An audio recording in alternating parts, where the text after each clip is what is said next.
changed there. Actually, yeah, I want to show you how it has changed and actually take us back in time. We go to 2007. This is how the province looked under Dalton McGuinty when he had a majority. In 2011, when he lost that, you saw great swaths of the province went from Liberal red, especially in the southwestern areas, central areas. Tonight, though, if we look at the change, you really have to focus in on the Greater Toronto area. Here are tonight's results. You see the Liberals able to connect, build their support out from the Greater Toronto area, connecting these things. We talk about Kathleen Wynne being a runner. If she wants to take up the ultramarathon, she could run from Peterborough all the way to Brantford and not leave a Liberal riding.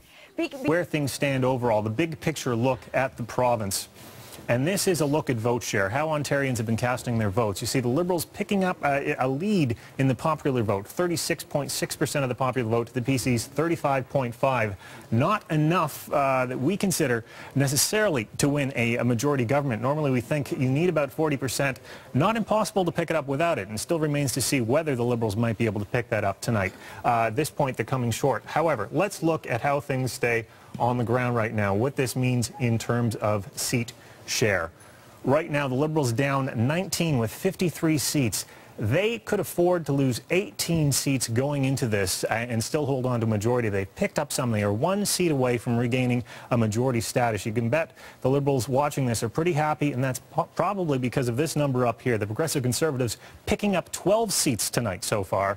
However, in order for the Progressive Conservatives to form a majority government, they had a bigger hill to climb. They had to pick up 29 seats, falling short of that right now. At this point, we're at the condition for a minority government. However, Liberals picking up seats, they might just make a majority. We'll remain to see as we go forward. Anne-Marie. Mike, you're an excellent reporter, but a terrible artist. That looks nothing like Dalton McGuinty.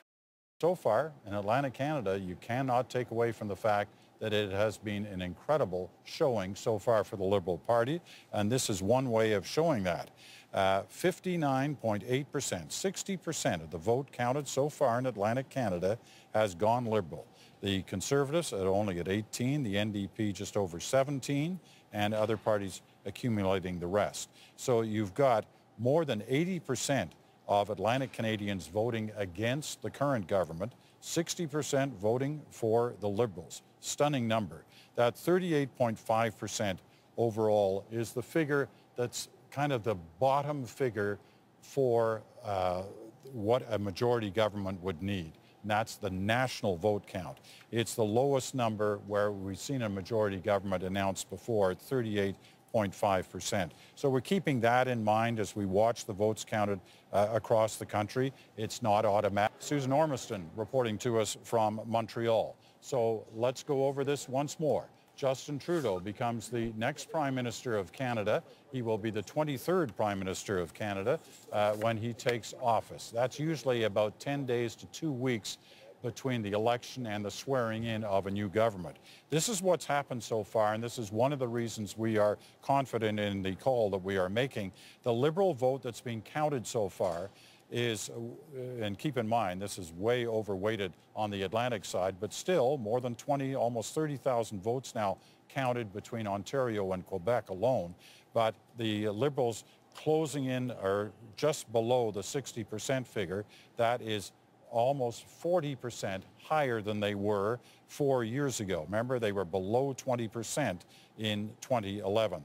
The Conservatives are down 20 points. They are under 20%. Now, big areas of Conservative vote still yet to be counted. That number is bound to come up, but we are confident that it's not going to come up anywhere near enough to threaten the forecast of a Liberal. Liberals are leading, and some of them maybe not places that they would have expected to see the leads. And I'll show you one, Markham-Stouffville, and these will... To that area, when the BC results start coming in, that might make a difference, but many of them, dozens and dozens, are not determined yet. They're just leadings. They're not elected. But it is a huge lead for the Liberals. They are going to win tonight. Whether it's a minority or a majority, as yet we don't know. Let's look at our House of Commons once again, because this helps tell the story of the evening. The Liberals are up 119 seats on the evening. The Conservatives are down 62. The NDP are down 61. A huge chunk of those, obviously, in the province of Quebec, and that is benefiting the Liberals. The Bloc Québécois are up 4. They've doubled their seat total so far, but none of those are elected yet. They're just leadings. But in terms of a seat change difference on the evening, those are staggering numbers, and they back up the suggestion that the Liberals are having just a huge night in terms of sweeping various parts of the country. We spent a couple of hours looking at those, but nevertheless, this is the broad sweep of the look of things as it stands right now. It's going to change before the evening ends, but it's not going to change in any dramatic fashion in terms of first, second, and third. But 180, when you start with 34, going in, even if you're going to have a spectacular campaign, nobody assumes it's going to be anything like this. And this is exactly the story that we were thinking might happen with these urban centers. If you start to pick up these broad swaths, as you see there on the map, of these urban centers in and around Toronto, you start to win. And if you go through the Toronto belt right now, there's only right now a couple of Conservatives who are potentially holding, one of them Lisa Raitt, the transport minister. But when you get into Toronto proper, it is Liberal leads right down the whole board. Right down the whole board, even in places where the Liberals did not expect to make any progress. So let me bring you through a few of them, and they are coming largely here at the expense of the NDP. Let me show you the first one. Have a look, first of all, take a look at the big picture of the country, because this is important. By the end of the night tonight, we'll be looking at this big picture map. Now, it tends to overstate, well, not overstate, but simply because the rural ridings are much bigger and you don't see what's exactly happening in the cities here. But this does give you a sense of the kind of country we're creating tonight in terms of Liberals, New Democrats, and Conservatives. And in some ways, there's the old kind of Atlantic Canada, Ontario, and Quebec, heavily Liberal. Then you go into the prairies, especially Saskatchewan and Alberta, parts of the interior of British Columbia, parts of Manitoba, heavily Conservative. And is that the old split, the sort of east versus west? Is that what we're going to be looking at? In Alberta, it's the overwhelming majority of seats tonight are going to the Conservatives, kind of the flip side of what we saw in Atlantic Canada. I think the last time I looked, it was 30-2 to 1 or something like that, 29-2-1 for the Conservatives, heavily dominant in Alberta. So this will be an interesting story to follow as the evening goes, and I'm going to want to hear with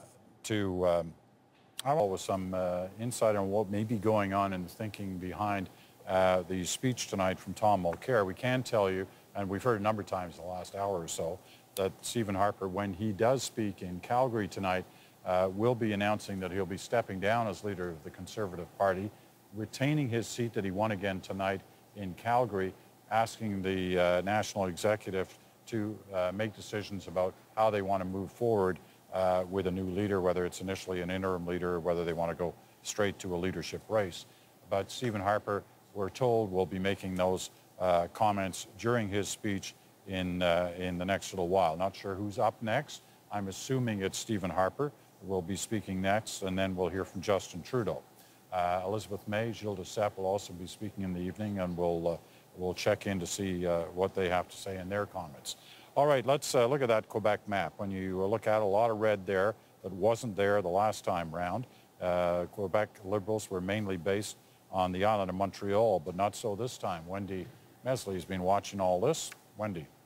Well, we've talked a lot about how well the Liberals have done, and they picked up so much in Ontario, but I would argue, Peter, that once again, like 2011, the biggest surprise tonight has been in the province of Quebec. The Liberals were not expecting to pick up anywhere near the number of seats that they did. They went from an endangered species to the leaders. Let's take a look at what kind of change we're looking at. So the Liberals, they are up to, I think now it's 47 seats. That is more than his father won the last time here. They haven't been this high since his father was Prime Minister back in 1980. It came at the expense of the NDP. They were at 59 last time. It's almost as if they've switched spots. The Conservatives, they were back up to 11. That should be good news for them, but obviously they're not in government, so it's just not enough. And the BQ back in the game. Okay. So they've picked up a lot of the seats here, but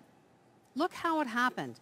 They did it with only 1/3 of the vote, 35%. So this, we talked about how this would be a four-way race. It very much was. The Liberals have done extremely well with so many seats, but only 1/3 of the actual vote. So this could suggest, we'll find out later, but this could suggest that it was the Liberal machine, it was the efficiency of their vote, that they were able to get out the vote. Last time they had no machine at all. They were destroyed after the sponsorship scandal. Actually, that was at the share of the popular vote, actually some votes are still being counted on the West Coast. But let's take a look at the share, and you can see, of course, the Liberals with the most votes, just over 38.5%.